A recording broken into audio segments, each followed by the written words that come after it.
High, কেমন আছো তোমরা? আবারও দুটো রিভিউ পোস্ট নিয়ে চলে এসেছি। আমি কিন্তু দুটো টপের ভিডিও দেখাবো আজ। তো আমি যেই টপটা পরে আছি সেই টপটার কালার নিয়ে কোনো কথা হবে না, কোয়ালিটি নিয়েও কোনো কথা হবে না। কালার এক্স্যাক্ট যেটা তোমরা দেখছো সেটাই আছে, একদম ডিপ মেরুন। এটা কিন্তু রেড নয়, একদম মেরুন। তবে যেরকমটা দেখছো মানে রেড আর মেরুনের ঠিক কম্বিনেশনে কালারটা আছে। আর মানে কোয়ালিটি নিয়ে তো কোনো কথাই হবে না, হাতের ডিজাইনটাও দেখতে পাচ্ছ।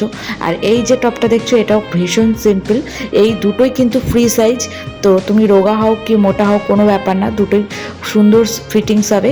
আর এটাও ভীষণ ক্লাসি, দেখো সাইডে একটা ফ্লাওয়ার করা আছে খুব ছোট্টর মধ্যে। কোয়ালিটি নিয়ে তো কোনো কথাই হবে না। যাই হোক, দুটোই ভীষণ ক্লাসি, পরে খুব আরাম পাবে। আমি তোমাদের সঙ্গে প্লাজো পরে ভিডিওটা করেছি, বাট এগুলো জিন্সের সাথেই ভালো যায়, তো তোমরা সেগুলোর সাথেই ট্রাই করতে পারো। পার্সোনালি কেমন লাগলো অবশ্যই জানিও, আমার খুব ভালো লেগেছে। তোমরা যদি আমাকে বলো, আমি অবশ্যই তোমাদেরকে লিঙ্ক পাঠিয়ে দেবো। আর প্রাইসটা বলতে পারবো না এই অর্থে, এক এক সময় এক এক রকম প্রাইস দেখায়, তবে খুব একটা ডিফারেন্স থাকে না, 100-200 সামথিং এরকম কিছু একটা থাকে।